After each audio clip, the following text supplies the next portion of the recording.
Assalamualaikum warahmatullahi wabarakatuh. Kembali dengan saya petani desa. Ya, pada kesempatan hari ini saya di sini ingin mereview tanaman pepaya California yang bertumpang sari. Di sini tanaman pepaya California ini yaitu berusia kurang lebih 9 bulan. Nah, bisa kita lihat pepaya California ini pertumbuhannya bagus, tanamannya masih pendek tapi buahnya sangat banyak dan sangat lebat.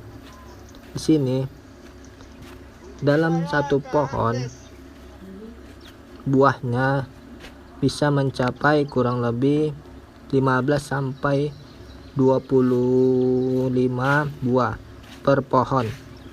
Nah, di sini gulmanya masih kelihatan banyak karena di sini masih dalam proses pembersihan gulma. Nah, di sana kita lihat banyak buah-buahnya.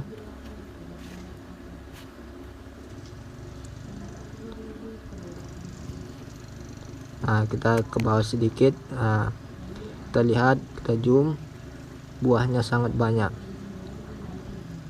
Walaupun kates ini atau pepaya ini pertumbuhannya pendek tapi buahnya sangat banyak. Dan di sini saya merekam dalam sisi lain. Di sini lahannya bersih. Nah, baik, kita lihat dulu sambil jalan.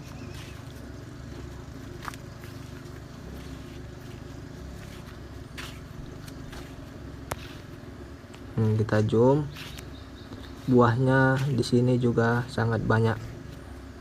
Buahnya ada yang bentuknya bulat dan ada juga yang lonjong, tapi sini identik atau banyak yang lonjong.